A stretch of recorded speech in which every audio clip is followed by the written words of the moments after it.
might actually have a few videos worth of stuff to talk about. Um,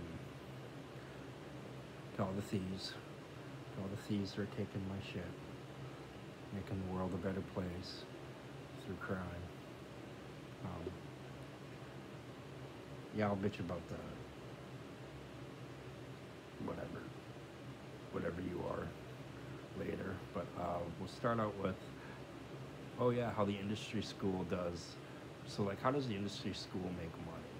Like I mentioned, they sell like hammers and nails and tiles and all stuff, and like school supplies, and pretty much anything, any business, that we go into and we create a business model for that we want to bring to the other rest of the world.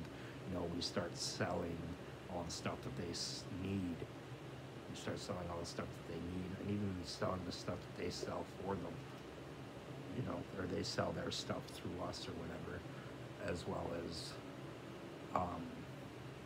So the other things that we do are like accounting services. Like business models have a number of different.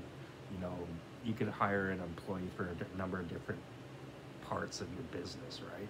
But what we offer is like all these we try to segment all these parts into accounting, resources, different types of resources, whatever services, whatever business services that you need. We try to break it all down into you, and we try to provide you we want to be a system that makes a small profit off of things like accounting and services and all the things that, like a charity would be a good example, or a group of charity. One charity doesn't necessarily need an accountant, but a group of charities could share an accounting service. So we that's kind of like what we do, is like we're like freelancers, but we're not necessarily. We have a freelance model actually where we take video of our work and have video. We outline all the stuff that you have to do to verify your work and with the customer to verify your record, and what happens if you have a bad customer. We have a process, a transparent process that you go through to get over a bad customer as well. And but like, yeah, exactly. We try to make money off the system itself, like YouTube. Like YouTube makes money off of ads. That's what we're trying to do, is make money off of ads and selling school supplies and selling like Amazon, if we're doing selling, or through governments, like try to connect the school with the governments and get money that way as well. But basically what we do is, because we only take a small profit on market services, like a Walmart of market services, like a Walmart of like accounting and bookkeeping and all types of stuff for your business. We just take a small profit on that. That's why we can offer such cheap prices to our school, to our students that want to open a business through us, and through other people that want to open businesses through us, or have us run part of their business model for them. And oh yeah, we get societal rewards. So in case you haven't noticed, there's people out there watching us, watching this society, and judging and grading us as individuals and as well as a society. So things that we get societal rewards for is like, we formed an international government. We get a societal reward from the people watching us as a society. Feeding everyone, if we fed everybody like fairly, we fed everybody fairly and stuff, we get a societal reward for that. If we educated everybody fairly, we get a societal reward. I was talking about karma checking and stuff like that. If we break karma open, where like you can figure out the truth and flip a 52 card deck with karma, that's a huge societal reward. Being like a karmatic society that it can actually use and learn from karma. Like karma tells you the truth about everything. In case you haven't realized that, karma tells you the absolute truth about everything. So it's like being able to use karma as a society is a huge societal reward for that. Oh, this is about improving the learning experience. So I was pointing out to myself that I like to solve problems. This one time when I was 14, I figured out how to do an algorithm or create a function to solve a problem all by myself. Like this is like university stuff, writing your own algorithms and stuff. So I was like in grade 8, and I was always ahead on math and stuff. and I did this on my own time, which is kind of weird because I was like smoking pot and being cool and stuff, and I did this on my own time. And what I realized is that I kind of like solving problems more so than I like writing algorithms. Writing algorithms is kind of like computer programs, kind of like writing a recipe in a lot of ways. In some ways it's like solving a problem, but in a lot of ways it's like writing a recipe, or computer programming or something like that. So what I was pointing out is like when I'm solving problems, I'm like, oh yeah, this and this means that and that.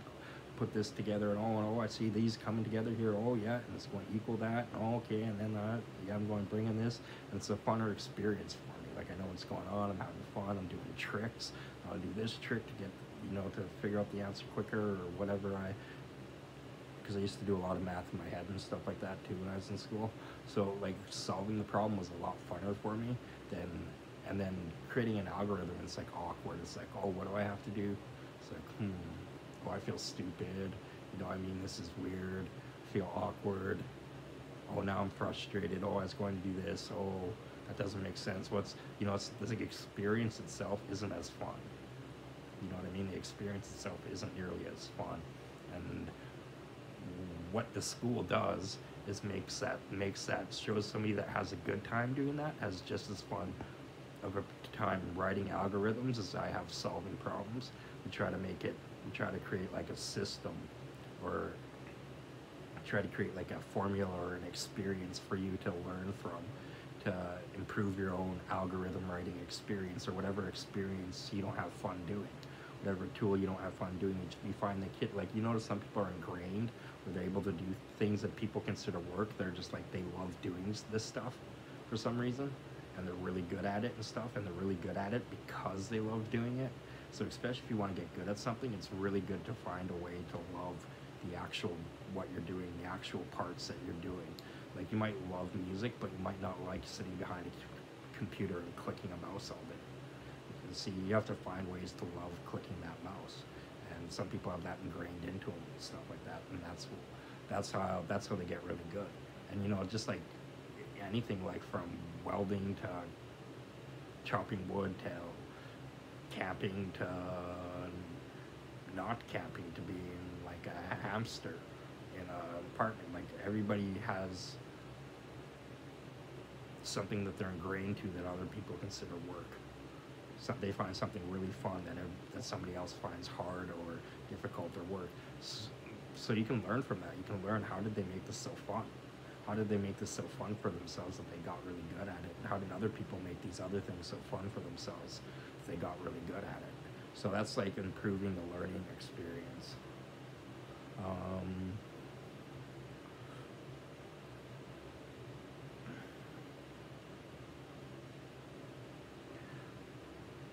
So the primary objective is to teach you how to make it fun. The other thing you want to think about is like desire. Like some people go to work and they're told what to do, and they're told what to invent, and they're told what to come up with, and they're told what to do this. They have to figure out these things and all this stuff, right? And what I realize is that just makes you exhausted. That doesn't necessarily work the best. What works the best is doing what you love and getting help with what you desire to be helped with. Like when I started inventing stuff, I desired to start coming up with ideas. I came up with the automatic world concept, and I desired to come up with ideas, and I had this list of things that I wanted to come up with.